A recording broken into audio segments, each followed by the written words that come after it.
The light is red, the kids are in bed, which means it is time for Mile High Musings with me, Aaron Yowell, right here on IE Sports Radio, your direct feed for all that is sports.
What's good, sports fans? It's your boy Aaron Yowell back in the saddle, and welcome to episode 74 of Mile High Musings, an old friend, here on IE Sports Radio, your direct feed for all that is sports. It is spring break, gang, spring break for your boy, which means a guaranteed 2 shows this week. Things are changing in my world constantly, and we might have to adjust the schedule.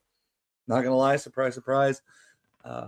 Been moving and shaking, but it's good to see everybody. Glad you're here. Thanks for tuning in wherever you are turning in, whether it is on YouTube, X, Twitch, which is a new deal, or you're a sicko and have downloaded this show for your listening pleasures later on tonight's episode. Ladies and gentlemen, because it's spring break, we're going to try to start off with good vibes. The Avs have been handling their business, and they handled their business today against an old friend, an enemy, and a division rival. It was kind of awesome. The Nuggets are making me look smart, and I hate it a lot. A lot. The Rockies seemed to turn into their midseason form, which is terrible for us Colorado sports fans. And one Colorado University, not Colorado University, one university in the state of Colorado will be dancing this March. We have a lot to get to tonight, all those things and more. But before we dive into all that is good, let's get a message from the network.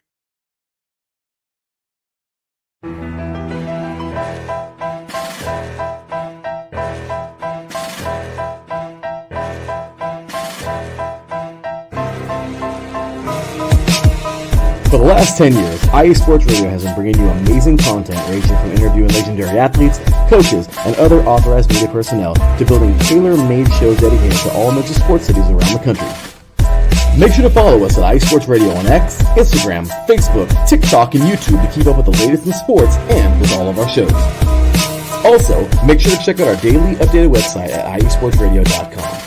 At iesportsradio.com, you can see our daily show schedule and check out all of our show pages with personal bios to learn a little bit more about each of our awesome hosts. In addition to our show pages, you can catch the IE Sports Radio blog, Hall of Fame, Fans of the Month page, and our merchandise shop, including t-shirts, tank tops, caps, long sleeves, hoodies, and more. For now over a decade here at IE Sports Radio, we've continued to be by the fans, for the fans, and we thank you all for your support and for making IE Sports Radio your direct feed for all that is sports.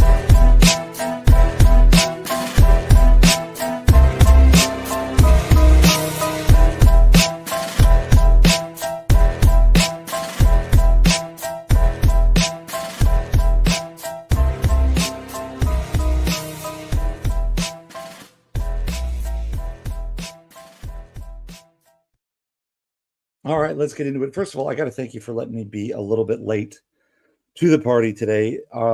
My youngest got sick this week, and the medicine that she has to take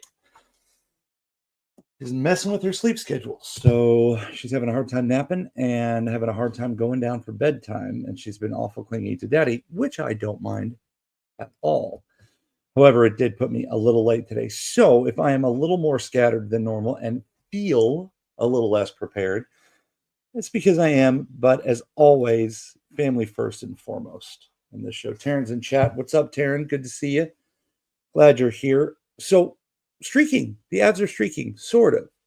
The Avalanche have accumulated points in all of their last 9 games and have not lost a regulation game, have not lost in regulation since February 23rd. They are 8-1-1 in their last 10. So the boys are handling their business. That one overtime loss, really shootout loss they had this week, was at Minnesota on the second half of a back-to-back after arriving in the Twin Cities somewhere around 4:30 a.m. So for the Avs to come out of that with a point, that's to be expected. Now, because we are first show in the last 3 weeks because of work and anniversary and stuff, I feel like it's first show in the last 3 weeks. I don't know. We've had a lot of moving and shaking. The Avalanche have dealt people. The Avalanche have acquired people. And the roster feels and looks different. And part of that feel and look different was welcomed back to Ball Arena tonight. But or this afternoon, before we get to Mikko's return, we have 3 other games to talk about. Wouldn't be a Sunday night without me losing my voice. Now we're going to try to save it. So let's get into it. Monday night, a 3-0 win against Chicago. Now I will tell you, Chicago's got nothing to lose. They've actually beat the Avs twice this year, 5-2 and 3-1 earlier in the season. But they were sticky and annoying and gross, and it just felt like a weird game. The Avs did outshoot the Blackhawks 21-20 and out hit the Blackhawks 26-18. But Scott Wedgwood got the start and pitched a shutout. Threw himself a shutout in the game. We had goals from Kiviranta, Lehkonen, and Marty Necas. Nathan MacKinnon secured 2 assists on the night. And most importantly, it was his 1,000th and 1,001st career points. All the scoring for the Avs happened in the third. Lehkonen from Taves and MacKinnon. Necas from MacKinnon, and Kivy with an unassisted empty netter. Avs win going away 3-0. Big deal. Your 3 stars of the game were Lehkonen, Wedgwood, and MacKinnon. So as I said, Segababa back-to-back, and the Avs traveled to Minnesota. I think it's so weird. I know the Avs I know that Colorado's basically in the center of the country, and traveling is hard. So I think it's really weird when we play on a Monday night and have a Tuesday night in a completely different time zone, very far away, because Minneapolis is far away from Denver. It feels wrong. Avs go down 2-1 in a shootout loss. In this one, Matt Zuccarello scored in the second for the Wild, and Kivy scored in the third for the Avs to tie it up with about 5.5 minutes left. And then Mackenzie Blackwood looked terrible in the shutout. Gave up 2 goals. Avs looked exhausted because MacKinnon and they just both missed in their shootout attempts. And it was just bad. It was just not great for the Avs. Avs get a couple days rest and play at Calgary. They played at Calgary on Friday. It's always weird watching games in Calgary. And I've thought this for the longest time. I know it's the Saddle Dome in Calgary is old. And it's just the lighting. It's like watching basketball games at Madison Square Garden. They dim the lights, around the crowd, and they have the light really hot on the court. And I feel like it's the same way in Calgary, where all the lights are dim except for on top of the ice. And it's just, I don't know, it just looks like it's run down. And I'm not saying anything bad about Calgary or whatever. It just is always a weird vibe. watching the Calgary games. Larry B's in the chat. What's up, Larry B? So let's go, Aaron.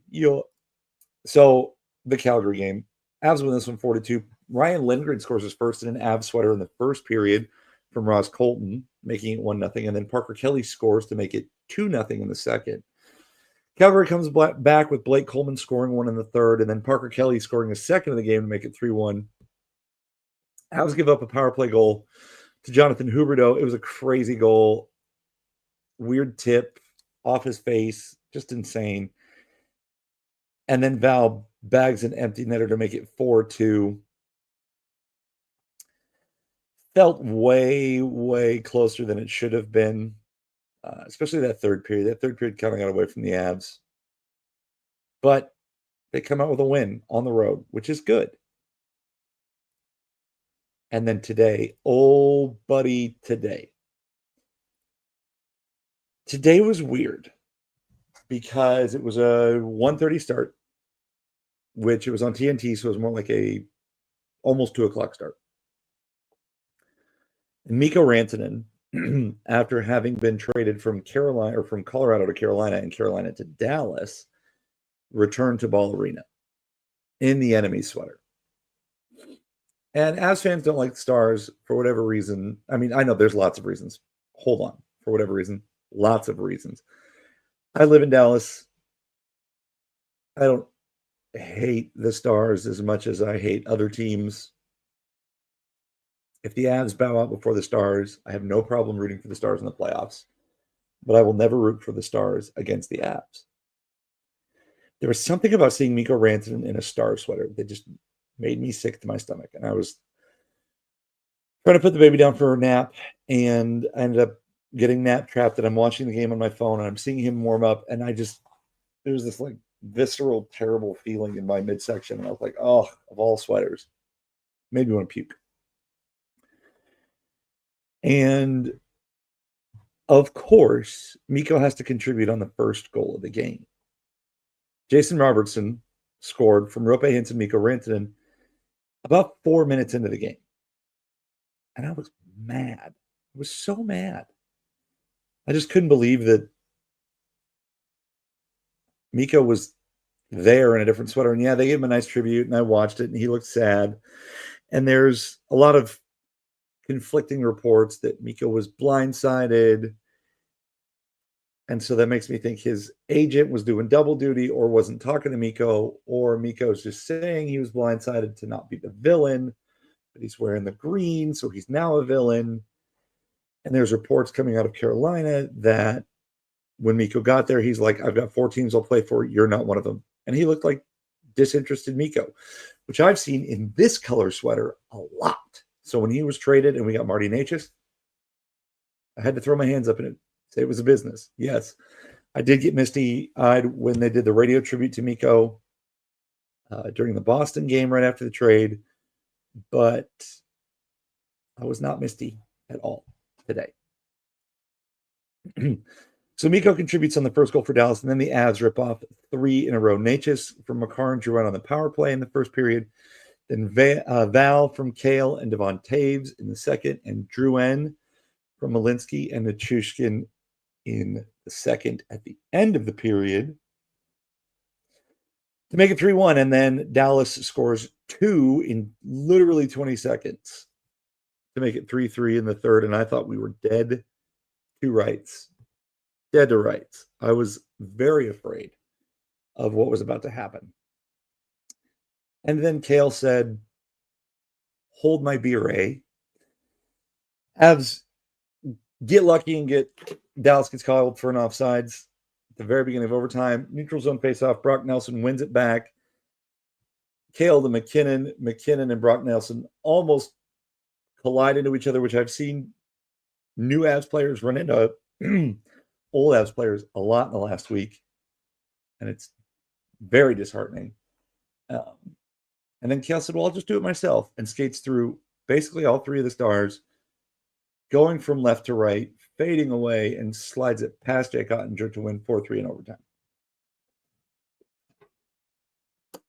At that point, I'd finished my workout for the day. Kids were watching cartoons. I was watching it on my phone, and I took off running down this hallway into the studio, running back out, watched it about 3 or 4 more times. I was pumped. That was essentially a 4-point game that we turned into a 3-point game. We're 2 points back at Dallas now in the standings. They do have 2 games in hand on us, which stinks. And all signs point to us versus the Stars in the first round, which would be an absolute heavyweight tilt. But sign me up for 7 games of that. Today was a crazy game. And with the end of the week, we need to get into our Seal the Deal 3 stars of the week as we wrap up this segment here. And our 3rd star of the week, Roscoe. Now, Roscoe had 3 assists, but was part of a third line that was really, really active. Depth scoring was great this week. Third line and fourth line played great all week and were especially annoying today. And they're physical, and they're doing what third lines are supposed to do. When he's playing with Charlie Coyle from the Bruins, and Kibby, who's earned a third line spot, which I think is awesome. 2nd star of the week, Cale Makar. And it boils down to his work today. 1 goal, 2 assists, including the game winner. Dude should lead the Norris Trophy votes by a landslide. I saw some Zach Werenski love, and I get it. Columbus is a good story this year. But no defenseman is as good as Cale. And he is now top 10 in the NHL in scoring. In the NHL, the whole NHL. He leads the defenseman in scoring. He's now top 10 in the NHL in scoring. All hail Cale. Honorable mention star of the week has got to go to Kibby. Kibby scored once, twice, 2 in 4 games, played great, looked great, almost scored in the Calgary game and in the Dallas game today. So Kibby gets an honorable mention.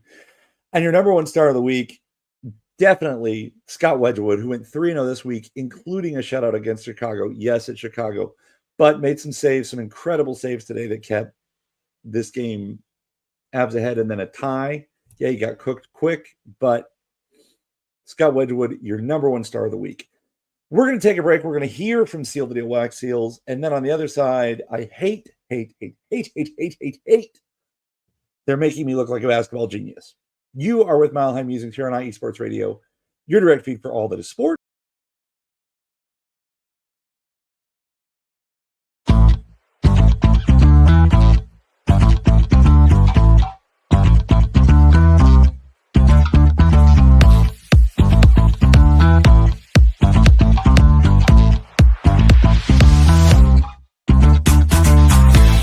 Hey there, IE Sports Radio fans. Be sure to check out our sponsor, Seal the Deal Wax Seals by Cecilia B.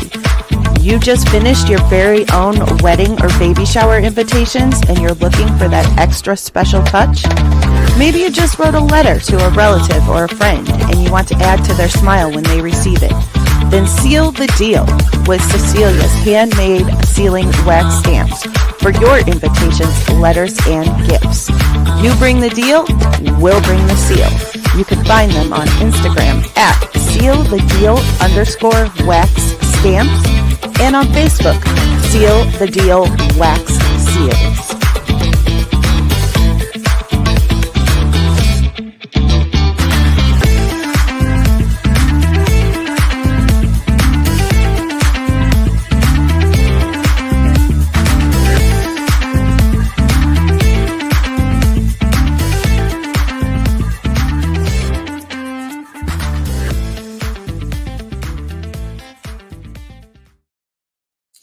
Thanks for checking out the show live. If you are right now over on YouTube and on X, we're having issues with our Twitch stream right now. I'm not sure what's going on, but I love that we're on Twitch. That's kind of how I got my start. I used to be an affiliate streamer on Twitch, and then we got back from COVID, and I went back to work.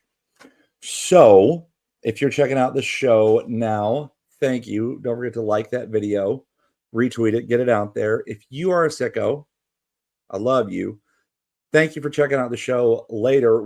You can do that on Apple Podcasts, Spreaker, Spotify, iHeartRadio, Google Podcasts, Amazon Music, Audible, and all of the other places you see on the screen. If not, if you're listening to it and you want to spread the word, literally where anybody can get a podcast, you can listen to the show.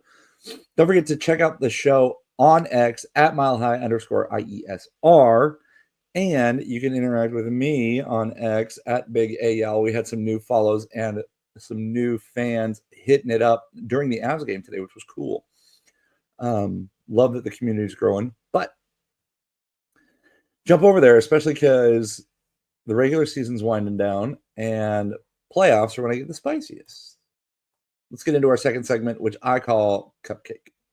Now, last time we met, when last we met, the Nuggets, I was really disappointed with their stretch. They were on a 9-game win streak, and then they went 2 and 3 and 5, and they just didn't feel dangerous. They didn't feel scary. And that trend continued this week, for sure. Last week, they lost to Oklahoma City, and it was close and close and close. And then all of a sudden, a couple things didn't go their way, and the wheels fell off. Then they turn around and they beat Oklahoma City on Monday. They lose to Minnesota, which I don't understand what it is. Like, Minnesota's got our number, and it's so unbelievably frustrating. I need to be a sicko and watch all the games to see if I can figure it out. And if I can figure it out, the Nuggets just need to go ahead and hire me as an assistant coach right now. Because I'm not dead sure what it is. It's like the Nuggets don't want to play them. It's frustrating. And then the Nuggets beat a JV Lakers team with all their players sitting. Austin Reeves has a banger of a night, and Nuggets almost lose. And then they do lose to the Wizards. They give up the ghost and let the Wizards beat them at the buzzer. The Wizards, the worst team in the NBA, who've beaten the Nuggets twice. Yeah, Terrence said it best. The Nuggets needed a Murray miracle to beat the Lakers, to beat a Lakers team missing half their lineups. Nuggets had no business keeping the Lakers in that game. True. If you've listened to the show at all ever, and Terrence knows this because he's constantly listening to the show, I will tell you, he'll be one of the first to tell you that I feel like the Nuggets play with their food a lot. And it's very frustrating. It's very, very, very frustrating. I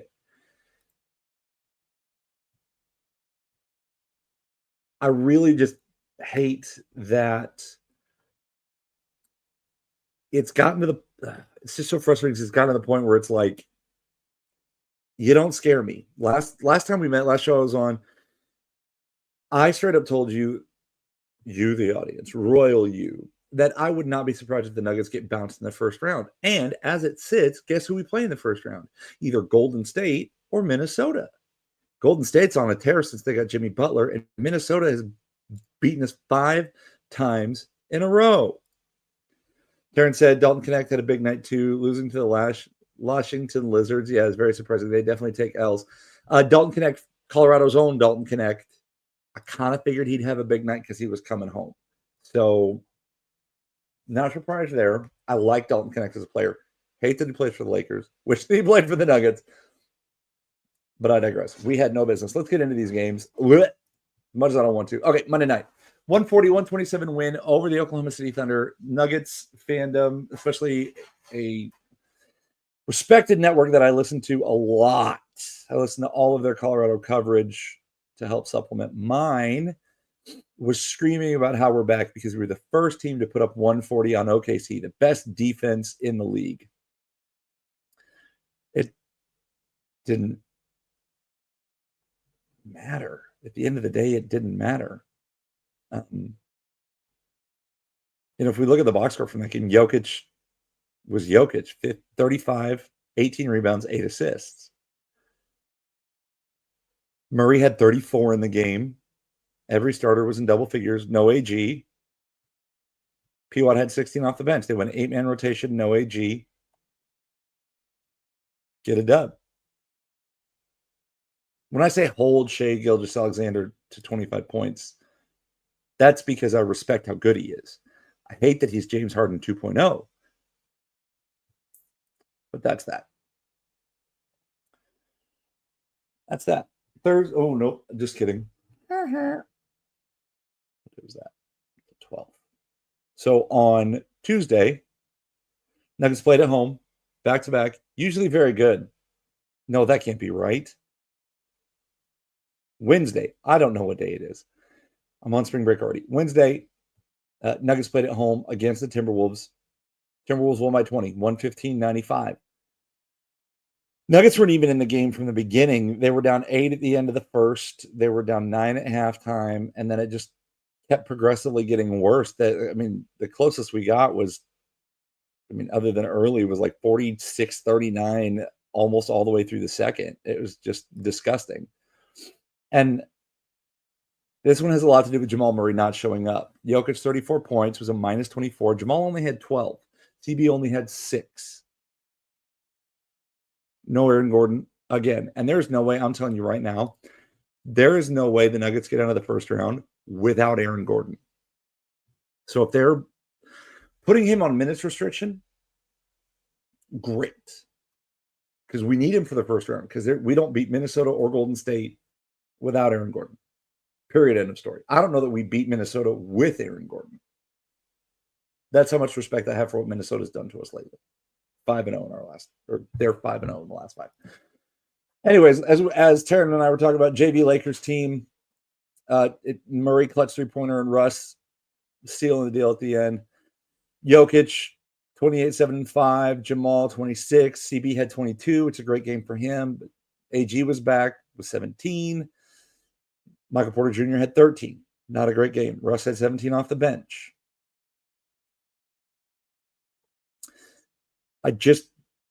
Nuggets got beat by 23 by the Lakers the last time. And then they barely win by 5. Nuggets do lead the season series 2-1. But the Lakers are nipping at the Nuggets' heels. So that loss to Washington hurts the most, which we're going to get into here in a minute. Nuggets lose 126-123.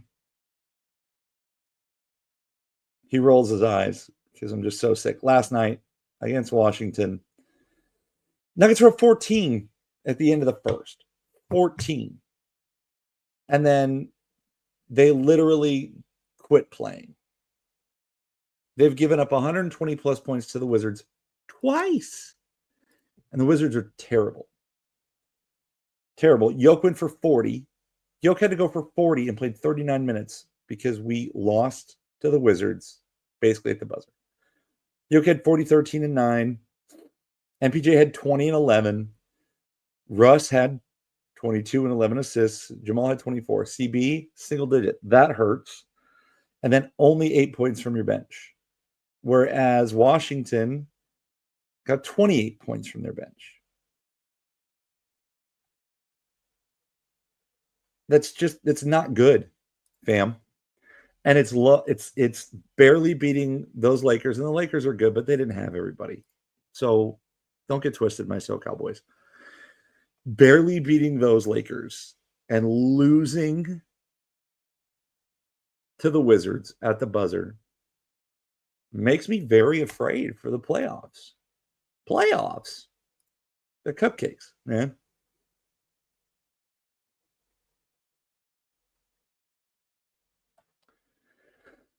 Taryn's jumping the shark a little bit, but I'm going to get him in because I respect the heck out of Taryn. Taryn says the two, being the Nuggets and the Lakers, play on Wednesday. I bet LeBron won't play because he's hurt, and that's cool. When you're 40 and you're hurt, it's different.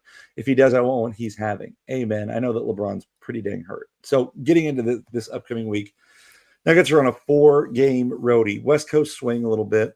At Golden State tomorrow. That would be an 8 p.m. tip on ESPN. 8 p.m. Mountain.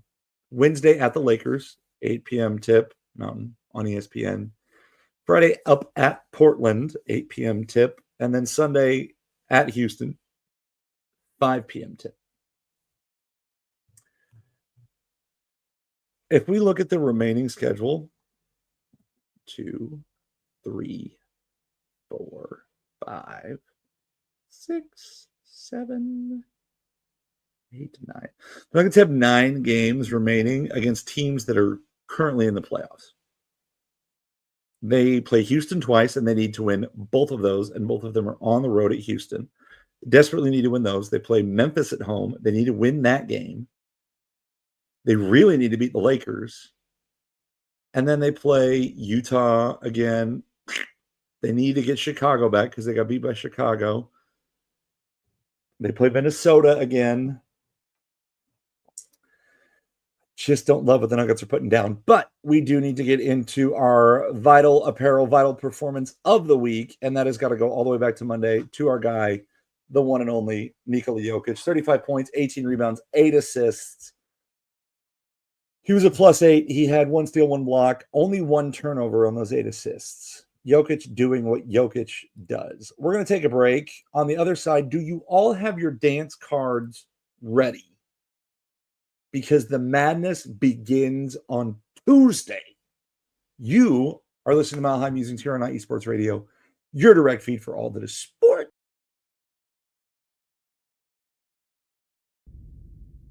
Rise and shine. It's 4 a.m. The stars are still out. The sun is beneath the horizon, but it's time to punch in and go to work. The comfort of your warm-ups turns into the grinding out of your reps as the clinking and the clinking of the plates create a symphony of euphoria. There's no other feeling like it. Earn it, burn it, and take what's yours. IE Sports Radio has proudly partnered with Vital Apparel, a brand that not only fits great, but also promotes and donates to mental health research. Use our code IESR to get 15% off their comfortable and inspiring gym wear and help them on their amazing journey to support mental health. Go hard, take part in your iron therapy, and be strong. Because when your mental health is as strong as you are, there's no telling how far you'll go.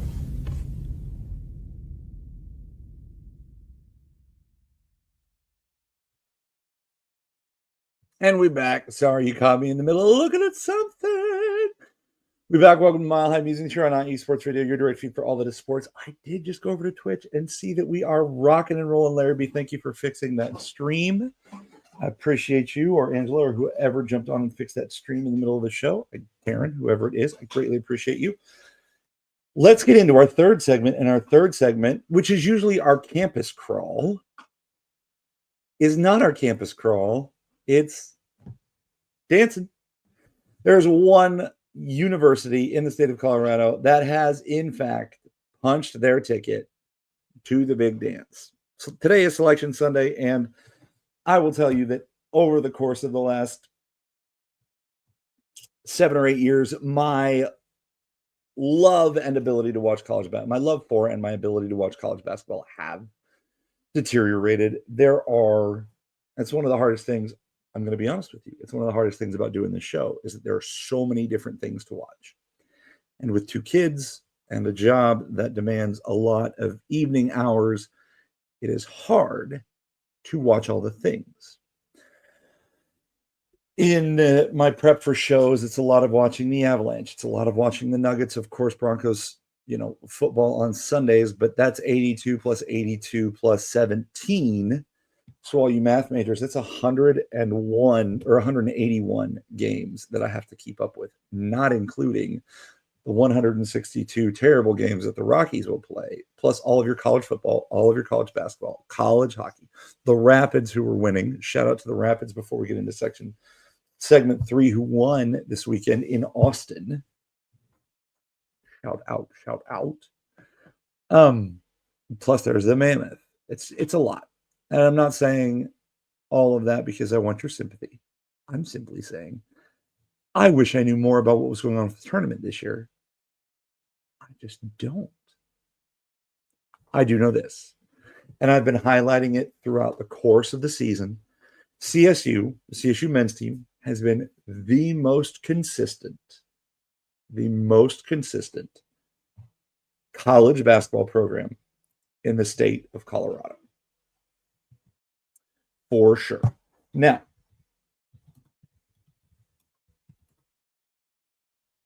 sorry, just checking something real quick. Did they not get in? It looks like, okay, cool. Just double checking. I had to fact check myself, so sorry for the pause. Now, the CSU men's team finished the year second in the Mountain West standings behind New Mexico. They finished 16-4 in the conference. So that gave them the 2 seed in the Mountain West tournament. Great. 2 seed. You can make some hay. Now, the Rams did go to the dance last year, so they're feeling pretty good. In the first round of the tournament, they drew Nevada. Now, Nevada finished 8-12 in conference play, and the Rams beat them 67-59. Neat Clifford led CSU in scoring. Neat Clifford, 6'6" senior out of Colorado Springs. I love that a 6'6". 6'6" is a guard. Y'all, I can't tell you. I'm 6'7". When I played high school ball, I played the post. Of course, because I was like the third biggest kid in the district. Had I been blessed enough to not blow out my knee and go on to play college ball, I would have played a 2 or a 3 with giant feet and not great handles, but I could shoot the rock. So I love that 6'6" is a guard. Neat Clifford had 25 points on 8 of 14 shooting and was 8 of 8 from the free throw line in this one. CSU had a 1-point lead at halftime and then kind of pulled away towards the end of the second half there. Biggest lead was 10 in the second half at 61-51. CSU shot 45% from the field and 31% from the three, which was really the difference because Nevada shot 19% from the three. They played at Thomas & Mack Center in Las Vegas, of course, for the Mountain West tournament. The Rams checked that box in the second round of the tournament. They drew Utah State. Now, Utah State finished third in the Mountain West at 15-5, a game behind the Rams. Neat Clifford again led the Rams in scoring with 26 points on 7 of 13 shooting from the field and 9 of 13 from the free throw line. And the Rams were in big time control in this game. At one point, they had a 25-point lead at 60-53, ended up winning 83-72, shot almost 60% from the field and over 50% from three-point land. They were feeling it in this game. And then the Mountain West Championship game, the Rams drew Boise State. Boise State had played world beater, knocking off number 1 seed New Mexico, but the Rams took care of business, winning 69-56. They were up 24 at one point with 8:44 to go in the second. Neat Clifford again led the team in scoring, 24 points. Obviously, the Mountain West tournament player of the tournament, most outstanding player for sure. 7 of 17 from the field, including 7 of 8 from the free throw line. Rams again shot 50% from three. Pretty awesome. So your Colorado State Rams are Mountain West tournament champions. They did not win the conference championship, but they did win the tournament, and they play on the 21st, which is Friday at 1 p.m. against the 5th seed Memphis. Ooh, baby. Ooh, baby. Ooh, baby. Ooh, baby. ESPN matchup predictor says that Memphis will win this game, not by a lot, but Memphis did finish 29-5 over the regular season.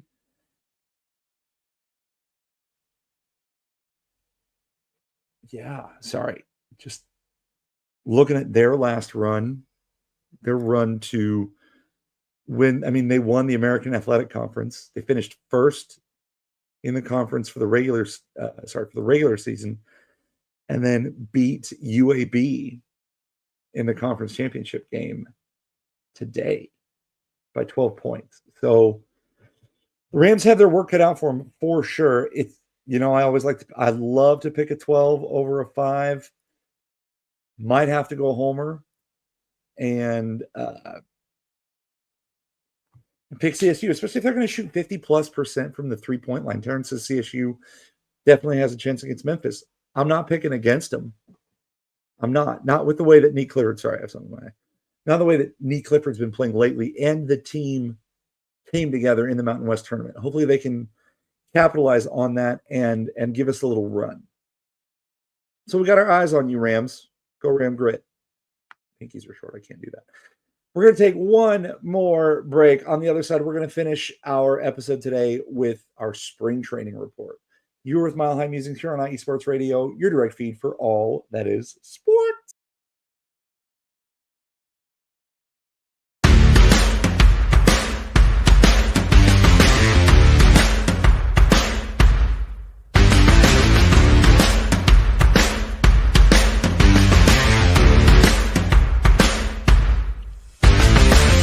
IE Sports Radio fans, this show is brought to you by Planet Jerky Premium Brisket Beef Jerky. Planet Jerky is the official jerky of the 2022 California League champion Lake Elsinore Storm, Single A affiliate of the San Diego Padres. This all brisket jerky has gluten-free options, contains no MSG, no sodium nitrate, is low in sugar, and high in protein. Go to their website at planetjerky.net and follow them on Instagram at Planet Jerky. Planet Jerky, the jerky that's on a whole other planet.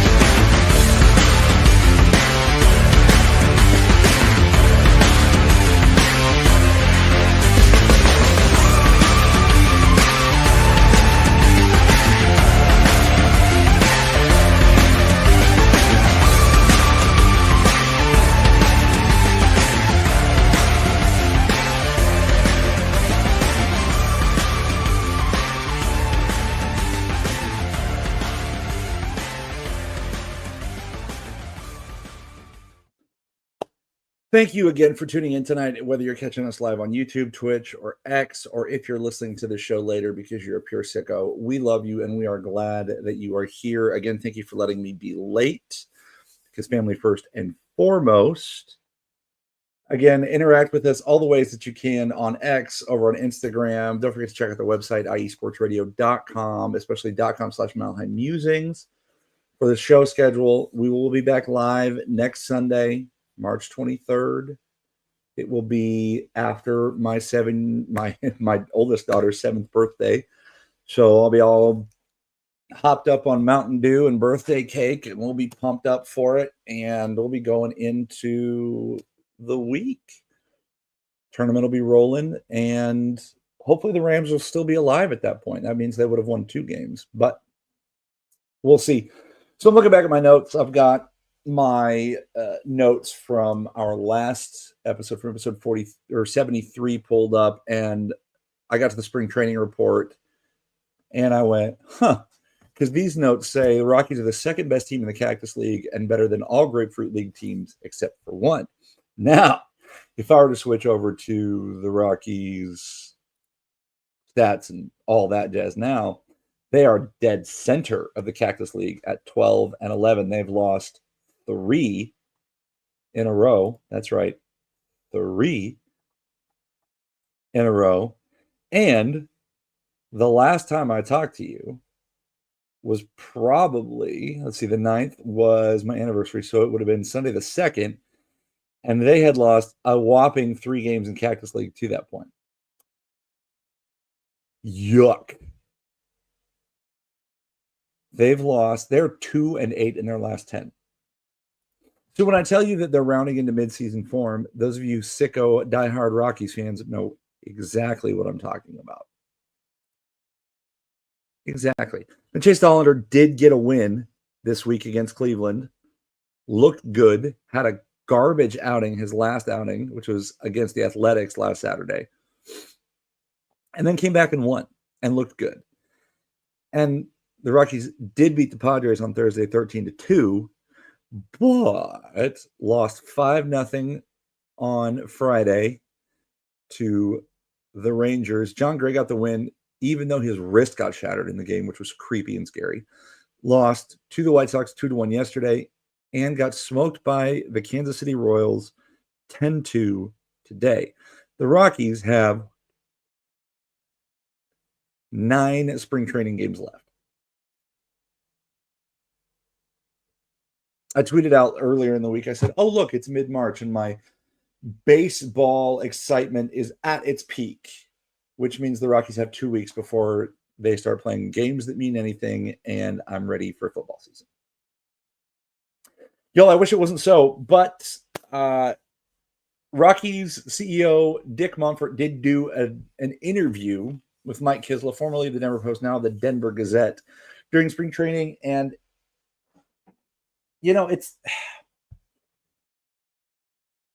I have been adamant on this show for 74 episodes now about how the Rockies are not relevant because their management team doesn't know how to capitalize.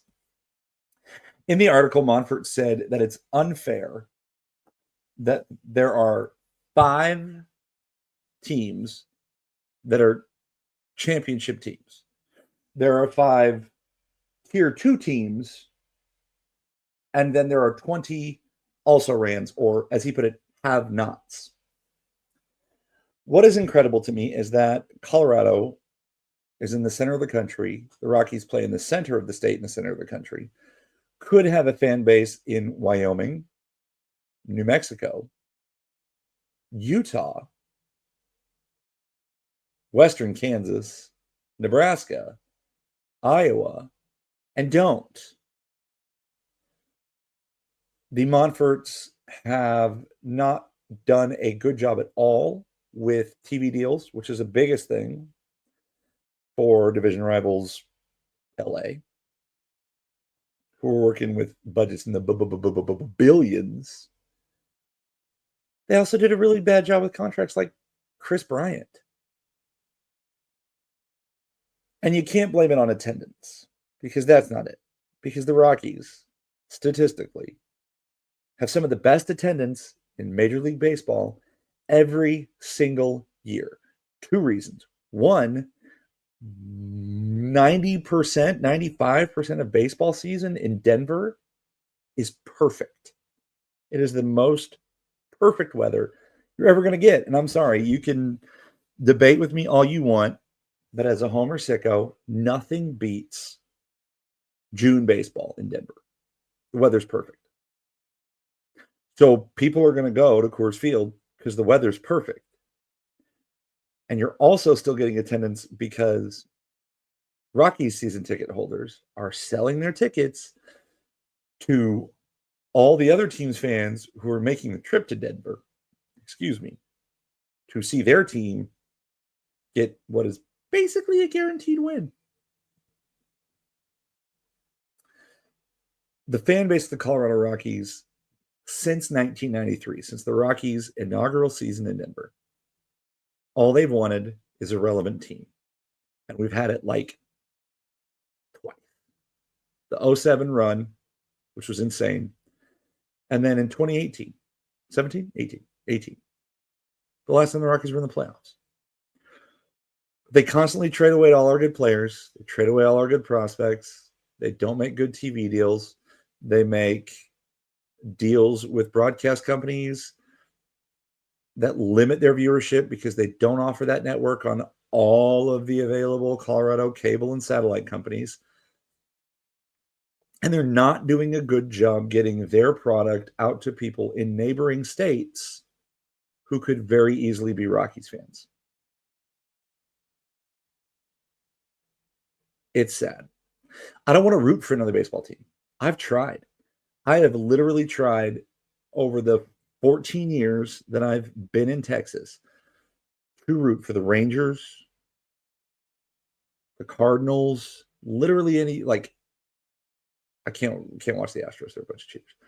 But those 2 teams in particular, and I still go back to the Rockies because that's where my heart is. That's the first baseball I knew, and they're terrible. The article is really great. I don't want to steal thunder by telling you all about it because I feel bad. You should go check it out, the Denver Gazette. Also, shout out to Paul Holden, who is the Locked On Rockies podcast host on the Locked On Podcast Network. He does a really good job of covering the Rockies. He's kind of like my go-to source, and he did a good job of breaking it down. So at the risk of stealing the thunder, I'm not going to tell you anymore other than Montfort was making excuses, and I think he's to blame. And I've said that for months and months and months and months and months. But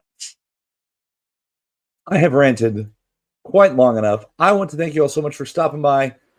I hope very blessed week. If you're on spring break like me, get some rest. And I look forward to seeing you next week on the show where we're talking about dancing. As always, big that mile high salute to you, and stay good, sports fans.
Go Broncos! In this house, we praise the Lord and cheer for them Denver Broncos.